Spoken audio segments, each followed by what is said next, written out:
Hai Kino. Halo Zi. Apa kabar? Alhamdulillah baik. Kamu sehat? Sehat, alhamdulillah. Senang banget nih sahabat iCare, apa kabarnya di rumah? Hari ini saya kedatangan partner spesial. Wih, terima kasih loh sebelumnya. Sebelum kita ngobrol lebih banyak, gimana kalau kita pesan minum dulu nih? Boleh. Mas, saya mau hot tea ya, yang jasmine. Wih, kalau saya hot coffee aja mas satu. Biar melek pagi-pagi. Bener banget. Makasih Mas. Nah, pada hari ini kita akan mengajak sahabat iCare untuk membahas tentang salah satu penyakit yang populer di Indonesia.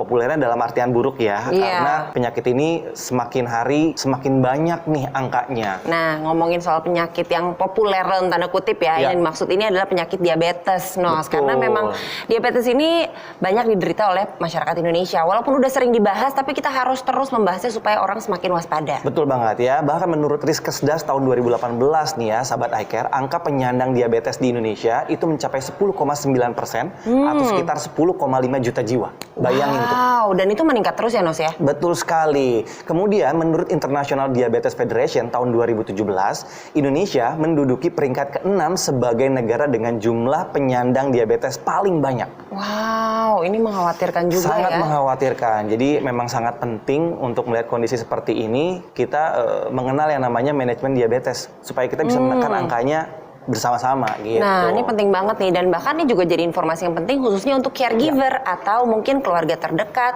yang memang sehari-hari merawat orang dengan diabetes supaya tidak berujung komplikasi. Betul sekali. Dan yang gak kalah penting lagi di masa pandemi seperti saat ini, data dari Satgas COVID-19 mengatakan bahwa orang yang terpapar virus COVID-19 dengan penyerta diabetes ini menduduki peringkat kedua paling banyak. Jadi memang kita dituntut untuk ekstra lebih hati-hati lagi. Waduh, ini kayaknya kita harus ngobrol banyak nih, Nos, nih sama ahlinya. Jadi tadi saya udah janjian juga sama Dr. Alvin. Dr. Alvin ini adalah seorang spesialis penyakit dalam. Kita tanya lebih jelas tentang diabetes ya. Yuk. Halo Dok. Hai Dok. Apa kabar? Sehat ya. Alhamdulillah sehat. Dokternya sehat ya. Sehat ya. Kita tadi tuh lagi ngobrolin tentang penyakit diabetes yang meningkat terus ya, Nos, ya, angkanya ya. Kino datanya banyak banget tuh, udah hafal Kino semua angka-angkanya. 10,5 juta jiwa sekarang katanya, Dok. Bayangin tuh. Tapi sebenarnya kalau ngomongin diabetes tuh, Dok, kenapa sih angkanya meningkat terus sekarang di Indonesia? Tahu nggak sih bahwa penyandang diabetes itu sebenarnya di Indonesia dari tahun ke tahun selalu meningkat. Angkanya prevalensi di tahun 2013 sebenarnya hanya 6,5%. Nah, jadi kembali lagi ke pertanyaannya, kenapa seiring berjalannya waktu selalu meningkat terus? Sebenarnya multifaktor, tetapi salah satu faktor yang sangat berperan adalah pola hidup.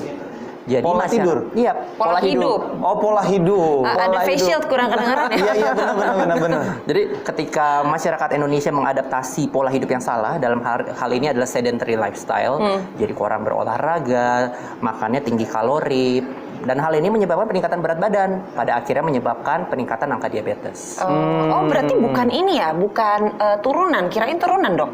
Sebenarnya diabetes itu multifaktor. Satu, memang benar dipengaruhi keturunan. Jadi seseorang yang memiliki ayah atau ibu dengan diabetes, dia memang lebih beresiko. Makasih Mas. Makasih ya Mas. Iya Mas, makasih untuk mengalami diabetes. Tetapi jika dia mengcounternya dengan pola hidup yang sehat, dia bisa menurunkan resiko tersebut. Gitu. Jadi dipengaruhi oleh faktor genetik dan juga lingkungan. Tapi ini kan relate-nya sama kadar gula ya, otomatis. Nah, kenapa sih kadar gula ini di masa pandemi saat ini menjadi hal yang sangat krusial nih, Dok? Jadi bagi penyandang diabetes yang memiliki kadar gula darah tinggi, gula darah tingginya itu bisa merusak pembuluh darah. Dan dalam jangka panjang, pembuluh darah ini bisa menyebabkan kerusakan-kerusakan pada organ semuanya yang ada pembuluh darah. Jadi semua tubuh kita itu dialiri pembuluh darah. Jadi secara kasar, jika seseorang dengan gula darah tinggi, kerusakan itu bisa terjadi dari ujung kaki sampai ujung kepala, di mata, di ginjal, di jantung. Nah, terlebih saat pandemi COVID-19 saat ini, kita penyandang, kita lebih tepatnya mungkin kita sebutnya sebagai diabetes atau penyandang diabetes. Penyandang diabetes itu yang mengalami atau menderita COVID-19 memiliki resiko lebih tinggi untuk mengalami perburukan. Kenapa tuh, Dok? Karena memang satu, gula darah yang tinggi itu tidak baik untuk sistem imun. Terus kedua, memang penyandang diabetes itu memang sudah memiliki berbagai penyakit komorbid yang membuatnya lebih sulit untuk ditangani. Gitu. Tapi kan dokter kan dokter sendiri kan sehari-hari juga pasti banyak bertemu nih pasien-pasien diabetes gitu.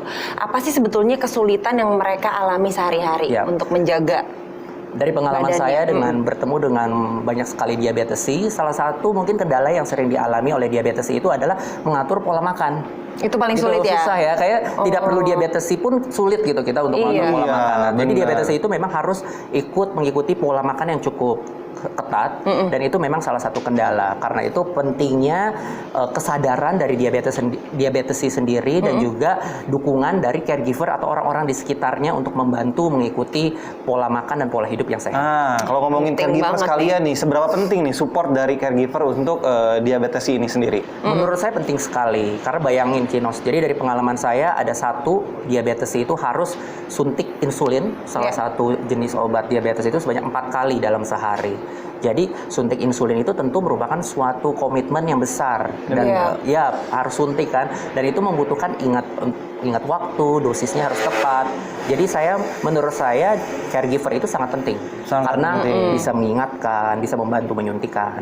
Tapi tentu yang paling penting juga dari kesadaran dirinya sendiri ya dok ya. Benar. Pokoknya ini kayaknya masih banyak yang harus kita tanyakan ke dokter Alvin ya. Kinos juga kayaknya masih punya banyak pertanyaan nih. Asli, pengen banget.